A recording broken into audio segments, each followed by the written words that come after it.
Good morning बच्चों। आज हम हिंदी का 7वां पाठ जो है पापा खो गए उसका अध्ययन करेंगे। पापा खो गए पाठ जो है उसके लेखक कौन है? विजय तेंदुलकर। और यह एक नाटक है, यानी यह आज जो हम अध्ययन करेंगे वह एक नाटक है। और नाटक का नाम क्या है? पापा खो गए।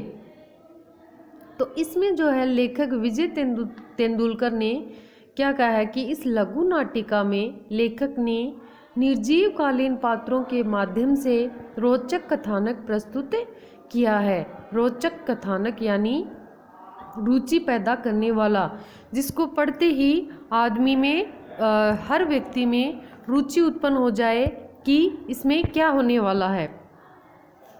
समुद्र के तट पर एक बिजली का खंभा, एक पेड़, एक लेटर बॉक्स और एक कौवा आपस में बातें कर रहे हैं। कौन कौन है? एक बिजली का खंभा, एक पेड़, एक लेटर बॉक्स और एक कौवा। रात का समय है। खंभा कह रहा है कि बरसात की रातें उसे बहुत बुरी लगती हैं। पेड़ कहता है कि बरसात की एक रात में उसके ऊपर आकाश से बिजली गिरी थी। उस रात की याद करके उसे बहुत डर लगता है। खंभा कहता है कि वह बरसों से बरसात, ठंड और धूप सहते हुए खड़ा है। पेड़ कहता है कि वह तो खंभे से भी पहले से खड़ा है। इनकी बातें सुनकर कौवा बोल उठता है कि उसकी नींद खराब हो रही है।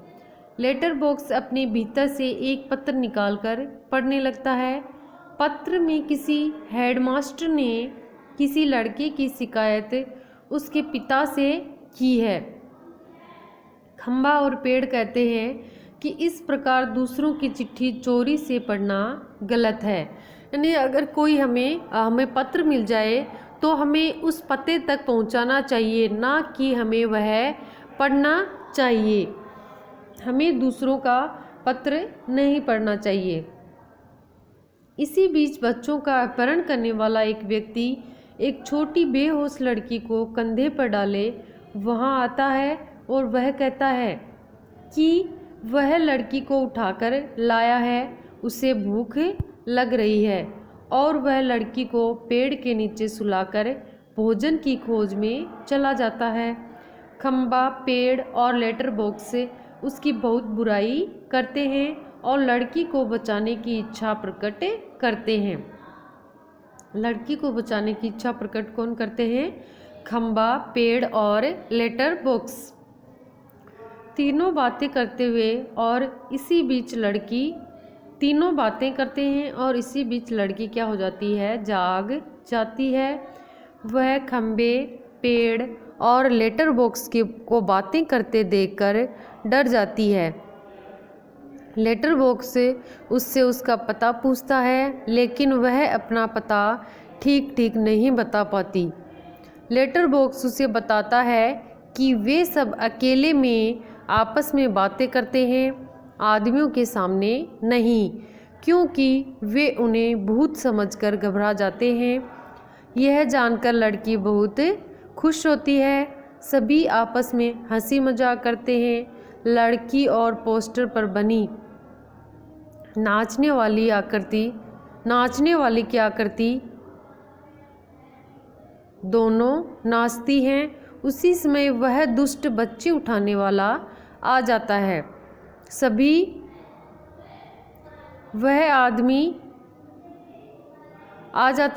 अपनी अपनी जगह चुपचाप खड़े हो जाते हैं। लड़की पेड़ के पीछे छिप जाती है। वह आदमी आकर और लड़की को न पाकर उसे ढूंढने लगता है। लड़की छिपती हुई इधर से उधर भागती है। पेड़, खंबा और लेटर बॉक्स उसके रास्ते में आकर लड़की को बचाने लगते हैं। तभी कौवा चिल्लाता है, भूत, और फिर सभी भूत भूत चिल्लाने लगते हैं। आदमी डरकर भाग जाता है। लड़की को उसके घर पहुंचाने की नई नई तरकीबें कौवा बताता है। अंत में लेटर बॉक्स दर्शकों के सामने आकर कहता है कि उनमें से जिसे भी बच्ची के पापा मिल जाएं वह उन्हें जल्दी से जल्दी वहाँ ले आए। तो इसमें क्या होता है, लड़की का अपहरण हो जाता है और उसमें लड़की के पापा को ढूंढने का, यानी वह सबको बताता है कि लड़की का पिता अगर किसी को मिल जाए तो वह उन्हें जल्दी से जल्दी ले आएं। अब देखो इस पाठ को हम शुरू से पढ़ते हैं। ये तो हमने पाठ का सारांश पढ़ा है।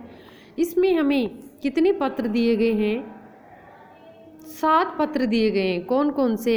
बिजली का खंभा, नाचने वाली लड़की, पेड़, लेटर बॉक्स, आदमी और कौवा। 6 पात्र हैं ये। और इसमें और क्या है? सड़क है, रात का समय है, समुद्र के सामने फुटपाथ, वहीं पर एक बिजली का खंभा, एक पेड़, एक लेटर बॉक्स, दूसरी ओर धीमे प्रकाश में एक सिनेमा का पोस्टर पर नाचने की भंगिमा में एक औरत की आकृति, समुद्र से सनसनाती हवा का बहाव, दूर कहीं कुत्तों के भौंकने की आवाज़। ये जो है हमें दृश्य में दिखाई दे रहे हैं। फिर है खंभा जो है जम्हाई रोकते हुए बोलता है, राम राम राम, रात बहुत हो गई। पेड़ कहता है, आजकल की रातें कैसी हैं, जल्दी बीतने में ही नहीं आती। फिर खंभा कहता है, दिन तो कैसे न कैसे हड़बड़ी में बीत जाता है। पेड़ कहता है, लेकिन रात को बड़ी बोरियत होती है, यानी वह रात में बड़ा ही बोर होता है। खंभा कहता है, तब भी बरसात की रातों से तो ये रातें कहीं अच्छी हैं पेड़ राजा।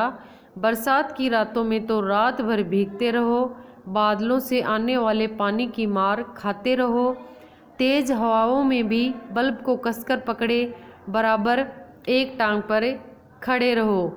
बिल्कुल अच्छा नहीं लगता। उस वक्त लगता है इससे तो अच्छा था न होता बिजली के खंभे का जन्म। बल्ब फेंक तब दूर कहीं भाग जाने का जी होता है। यानी खंभा क्या कहता है कि बरसात की रातें होती हैं वो बहुत खराब होती हैं। फिर आगे देखो, पेड़ कहता है, मुझ पर भी एक रात आसमान से गड़गड़ाती बिजली आकर पड़ी थी। अरे बाप रे, वो बिजली थी या आफत? याद आते ही अब भी दिल धक धक करने लगता है। और बिजली जहाँ गिरी थी वहाँ खड्डा कितना गहरा पड़ गया था खंबे महाराज। अब जब कभी बारिश होती है तो मुझे उस रात की याद हो आती है, अंग थर थर कांपने लगते हैं। यानी पेड़ कहता है कि अब भी जब मुझे वो बिजली वाली रात याद आती है जब बिजली गिरी थी, तो मेरा जो शरीर है वो थर थर कांपने लगता है डर के मारे। तो खंभा कहता है, मेरी तबीयत ही लोहे की है जो मैं बीमार नहीं पड़ता। यानी खंभा जो है वो अपनी ही तारीफ कर रहा है। वरना कोई भी इस तरह बारिश ठंडी धूप में खड़ा रहे तो ज़रूर बीमार पड़ जाएगा या नहीं। कितने दिन बीत गए, कितनी रातें, लेकिन मैं बराबर इसी तरह खड़ा हूँ, लंबी ठंडी सांस छोड़कर। 6 चुंगी की यह नौकरी भी कोई नौकरी है? फिर पेड़ कहता है, अपने पत्तों का कोट पहनकर मुझे सर्दी, बारिश या धूप में उतनी तकलीफ नहीं होती, तो भी तुमसे बहुत पहले का खड़ा हूँ मैं यहाँ।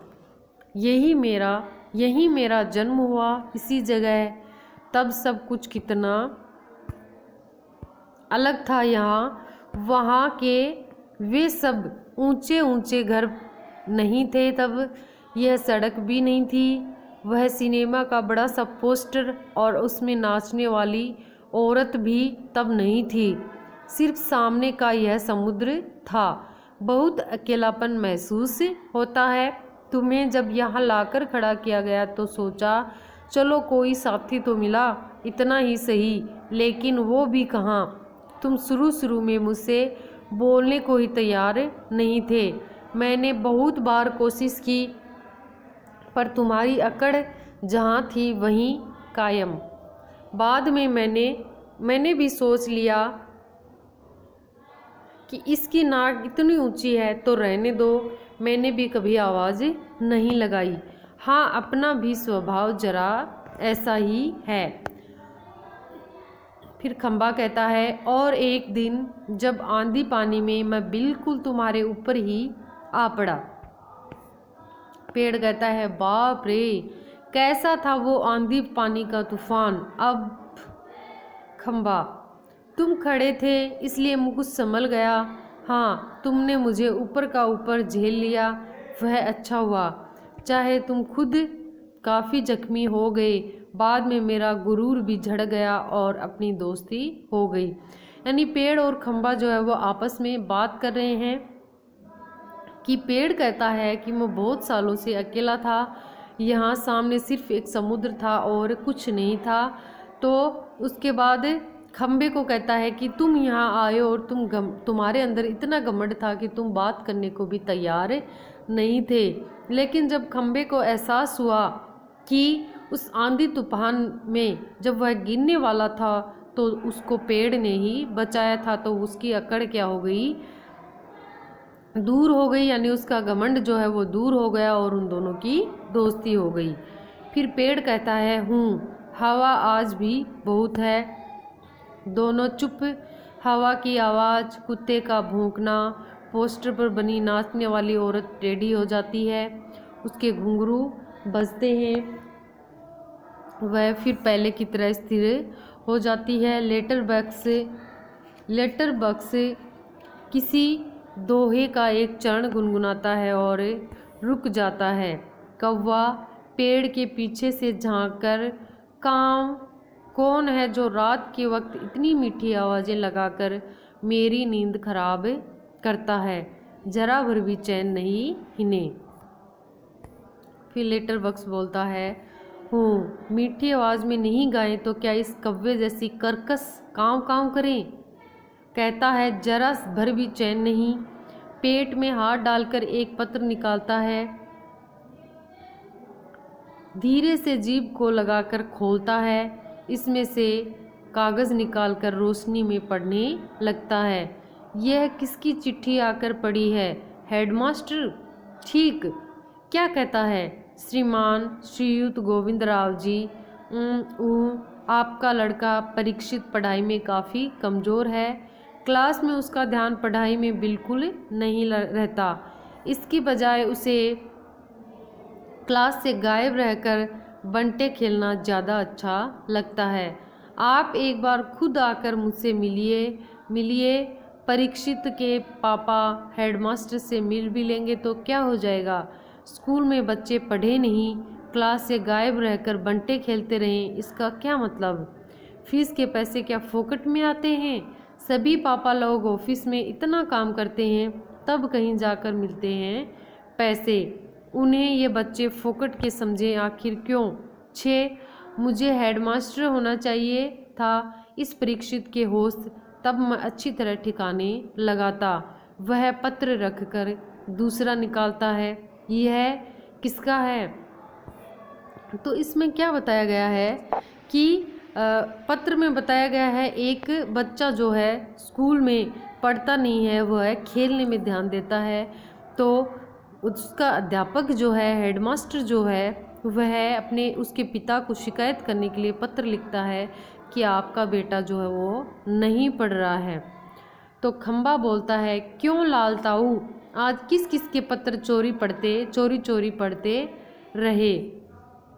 लेटर बॉक्स कहता है आश्चर्य से, चोरी किस लिए? सभी चिट्ठियां मेरे ही तो कब्जे में होती हैं, अच्छी तरह रोज रोज पढ़ता हूँ। पेड़, कब्जे में होने का मतलब यह तो नहीं लाल ताऊ की लोगों की चिट्ठियां फाड़ फाड़ कर पढ़ते रहो, पोस्ट मास्टर को पता चल गया तो। लेटर बॉक्स कहता है, चलता है पता तो चल जाने दो, मेरी तरह यहाँ रात दिन बैठकर दिखाएं, तब पता चले। परसों वह पोस्टमैन मेरे पेट में से चिट्ठियाँ निकाल रहा था और मुझे इतनी लंबी जम्हाई आई कि रोके नहीं रुकी। जम्हाई लेता है, वह देखता ही रह गया। वह देखता ही रह गया। चिट्ठियों का बंडल बनाकर जल्दी जल्दी चलता बना वह, लेकिन यह लेटर बॉक्स इसे नहीं बोरियत होती। एक जगह बैठे बैठे मैं कहता हूँ 4 चिट्ठियाँ मन बहलाने के लिए पढ़ भी ली तो क्या हो गया।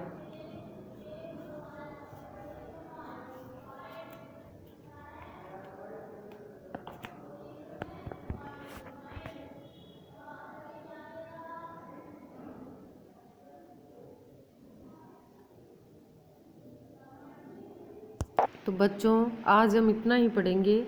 आगे का जो नाटक है वो हम कल की क्लास में करेंगे। तो आप इस चैप्टर को पढ़ लीजिए, क्योंकि यह एक नाटक है जो विजय तेंदुलकर जी ने लिखा है। यह बहुत ही रुचिकर यानी रोचक नाटक है। इसको पढ़ने में आपको बहुत ही आनंद आएगा। और आधा जो पार्ट है, आधा जो नाटक है वो हम कल की क्लास में पढ़ेंगे। Okay, thank you.